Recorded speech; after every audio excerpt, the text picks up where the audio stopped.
And here is the Writer's Almanac for Saturday. It's the 16th of November, 2019. It's the birthday of the fiction author Andrea Barrett, born Boston, 1954. Andrea Barrett, who said, "I've never known a writer who didn't feel ill at ease in the world. We all feel unhoused in some sense. That's part of why we write. We feel we don't fit in, that this world is not our world, that though we may move in it, we're not of it. You don't need to write a novel if you feel at home in the world." It was on this day, 1973, NASA launched the fourth and final Skylab mission. There were 4 different missions with 3 different crews. The first mission was simply to launch the station in 1973. The first crew spent 28 days aboard Skylab, the second 59 days, and the third and final crew 89 days. Skylab was a solar observatory. It was a microgravity lab, a medical lab, and an Earth-observing facility. NASA had planned for Skylab to continue orbiting for up to 10 more years, but high solar activity heated the Earth's atmosphere, created excessive drag on the space station, and Skylab malfunctioned and then fell back to Earth in 1979. Pieces of it near Perth in southwestern Australia. And it's the birthday of the author Chinua Achebe, born 1930 in Nigeria.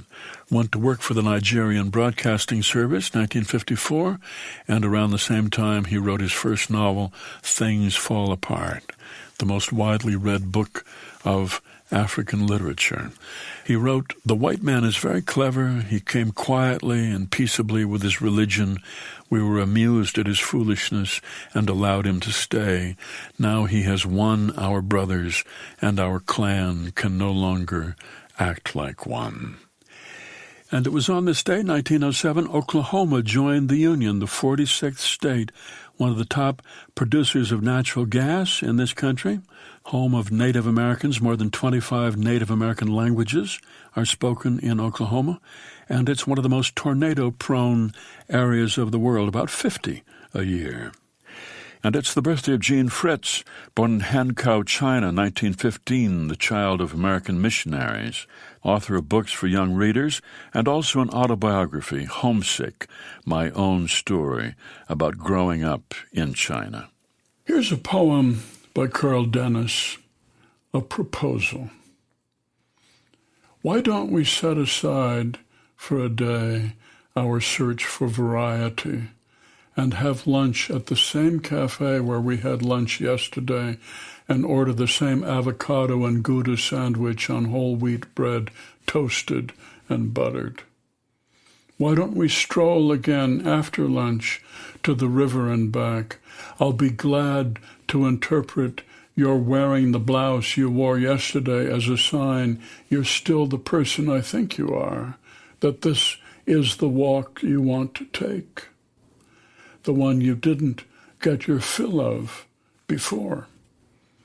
And later, why don't we hope for a sunset that duplicates the valiant effort of yesterday, enough clouds for the light to play with despite a haze that dims the hues?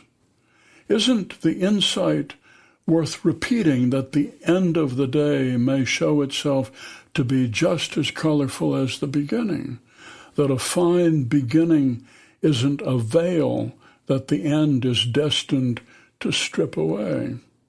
The same words, but yesterday they may have sounded a little tentative, as if we weren't sure we were ready to stand behind them. Now, if we choose to repeat them, it means we are. A poem by Carl Dennis, A Proposal, from his collection Night School, published by Penguin Books and used by permission here on the Writer's Almanac. Be well, do good work, and keep in touch.